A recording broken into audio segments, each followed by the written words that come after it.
cuidado para não cair em pegadinha, viu? Fique aqui agora para entender de vez a dilatação aparente dos líquidos com suquita.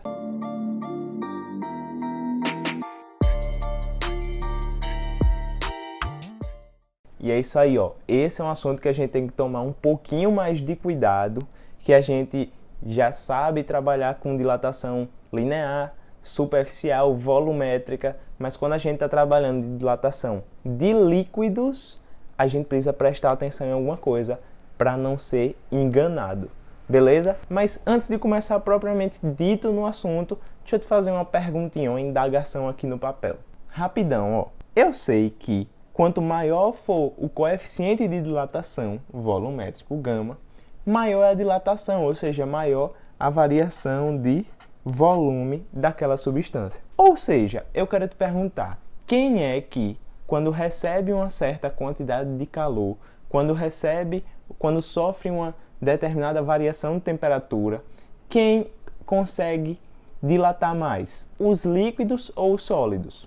Isso aí, ó, os líquidos. Então, por natureza, em geral, os líquidos conseguem dilatar mais do que os sólidos, para as mesmas condições, né? Isso por conta lá das ligações intermoleculares deles, tem toda uma explicação. O que eu quero que a gente bote na cabeça é, geralmente o gama, o coeficiente de dilatação dos líquidos é maior do que o dos sólidos. Beleza? Bora agora entrar na situação real mesmo da dilatação dos líquidos. Digamos que eu tenho aqui um recipiente de azul e o líquido de vermelho. Ambos possuem o volume inicial V0. E preste atenção, ó, se eu tenho o volume do meu copo, do meu recipiente inicial V0, o líquido que está dentro dele também tem um volume inicial V0.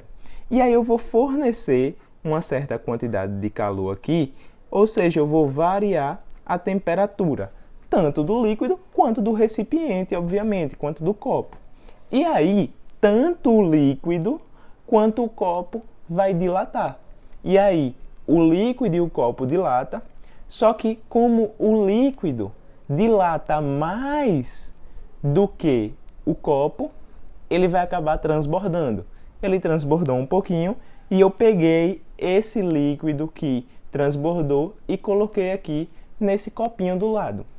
Quando você está olhando para o copo, para essa situação, essa variação aqui do volume do copo, a gente quase que não percebe. E aí você olha e diz, espera aí, eu tinha líquido até a borda aqui.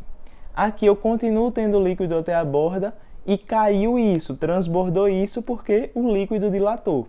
Aí você acha que esse cara aqui é a variação de volume do líquido.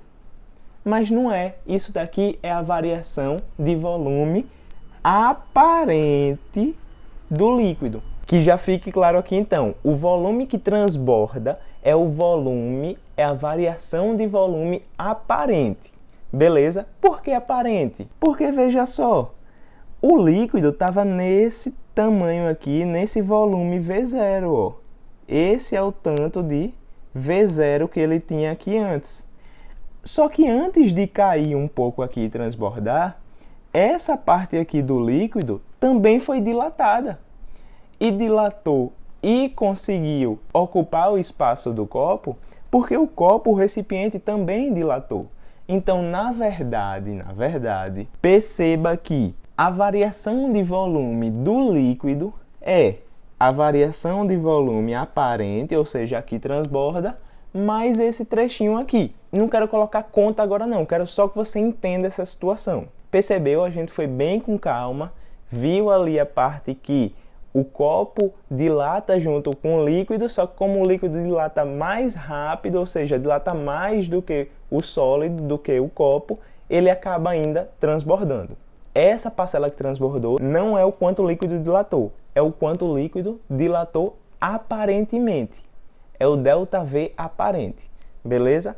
Bora agora começar a fazer umas continhas em cima disso. Para não ficar desenhando o líquido transbordando, eu vou fingir que eu desliguei a gravidade e que o líquido vai dilatar e não vai transbordar, vai continuar dilatando para cima. Beleza? Então, ó, aqui a gente tem um volume inicial V0, tanto do líquido quanto do meu copo, do meu recipiente. Veja que esse tanto aqui, ó, esse tanto aqui, foi o tanto da variação de volume que o meu copo sofreu, não é isso? Aqui a gente está desenhando linearmente, mas eu quero te mostrar a parcela de volume. Finja que está em 3D, então isso daqui é a variação de volume do recipiente. O quanto foi que o líquido dilatou de verdade? O líquido dilatou de verdade dessa porçãozinha aqui, desse nível que ele estava, até lá em cima, não é isso?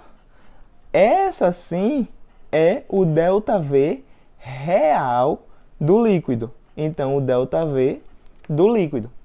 E o ΔV aparente do líquido é qual? É só o que transborda. Veja que o que transborda vai ser só essa parcela aqui de cima, não é? Porque, obviamente, aqui foi numa situação mais simplificada que a gente botou, mas essa parte aqui para cima é a que vai cair e a gente vai receber ela aqui num potinho, né? É o quanto aparentemente dilatou, ou seja, é o ΔV aparente.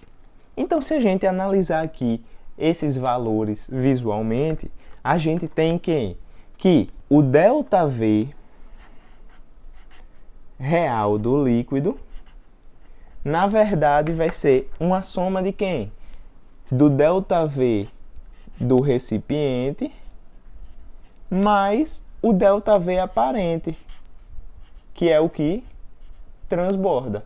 Se a gente reorganizar essa equaçãozinha aqui para achar o quanto ele transborda, a gente vem para onde? Para cá. Olha só, o ΔV aparente é o ΔV real do líquido menos a variação de volume, o ΔV do copo, do recipiente. Então, bora ver um negocinho aqui, ó. Esse ΔV aparente, que é o quanto ele transbordou, vai ser igual a quem? O ΔV do líquido é o V0, que era o volume inicial do líquido, gama do líquido, vezes o ΔT, menos o ΔV do recipiente, vai ser quem? O V0, que era o mesmo V0, né, do líquido do recipiente, gama do recipiente, vezes o ΔT. Veja que se eu coloco o V0 e ΔT em evidência, eu tenho que o ΔV aparente vai ser igual ao V0, gama do líquido, menos o gama do recipiente, vezes o ΔT.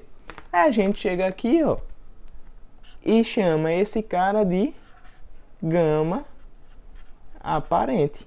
Então, a gente tem que a variação de volume aparente, o quanto o líquido transborda, é o V0, gama aparente, ΔT. E esse gama aparente a gente já pode calcular direto, sendo quem? Sendo o gama do líquido menos o gama do recipiente. Bora fazer uma questãozinha agora, já para colocar esses conhecimentos em prática. Mas veja só o que eu fiz. Geralmente, quando a gente entende essa visualização da geometria do problema, entende a aplicação da fórmula, as questões de conta ficam mais fáceis.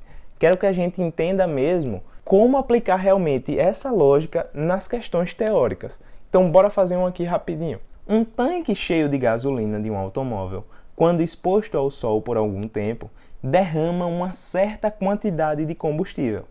Desse fato, conclui-se que, derrama uma certa quantidade de combustível. Só a gasolina dilatou? Falso, né? Se eu tenho um tanque, tanto aquele recipiente, quanto o líquido vai dilatar. A quantidade de gasolina derramada representa a dilatação real? Não, a gente falou aqui que era a dilatação aparente, o quanto ele transborda.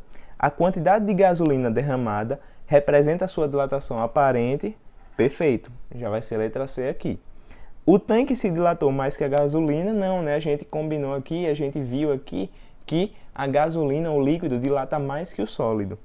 E a dilatação aparente da gasolina é igual à dilatação do tanque? Não.